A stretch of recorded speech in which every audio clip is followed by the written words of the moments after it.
আচ্ছা, ব্যারাকপুরে তো তোমরা বিরিয়ানি খেয়েছো, মাটন হোক অথবা চিকেন, নাম করা হোক বা নাম করা না হোক, কিন্তু ব্যারাকপুরের বুকে কোন চেলো কাবাবের প্লাটার শুনেছো? ব্যারাকপুরের বুকে ফার্স্ট টাইম বলতে পারো চেলো কাবাবের প্লাটার। এই যে দেখতে পাচ্ছ মেহরুসের স্পেশাল ব্যারাকপুরের বুকে ফার্স্ট টাইম চেলো কাবাবের প্লাটার, যেখানে নানা ধরনের কাবাবস তো থাকবেই এবং সাথে থাকবে একদম এগ পোচ, বাটার রাইস, এখানে দেখতে পাচ্ছ টমেটো, এখানে শসা, সবকিছু দিয়ে একটা সুন্দর কম্প্যাক্ট একটা প্ল্যাটার। প্রথমে কিন্তু এখানে 2 পিস শিক কাবাব দেবে, হালকা করে একটু এটা টেস্ট করা যাক, গ্রিন চাটনি দিয়ে ডিপ করে খাই আগে। বাস পারফেক্ট, মুখে দেওয়া যাক, মা মাগো খাওয়া যাক।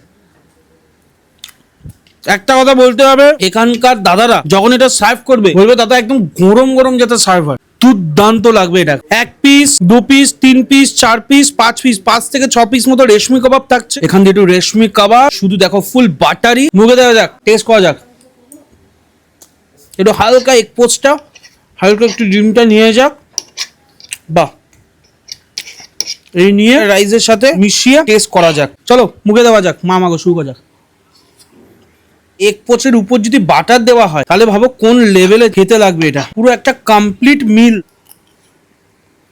কমেন্টসে অল ডিটেলস যা থাকবে চেক করতে ভুলো না। যাই হোক, আজকের জন্য ভিডিওটা এত অব্দি যাচ্ছি। ভিডিওটা ভালো লাগলে অবশ্যই লাইক শেয়ার ফলো করতে ভুলো না, আর অবশ্যই ইউটিউব থেকে দেখলে সাবস্ক্রাইব করো।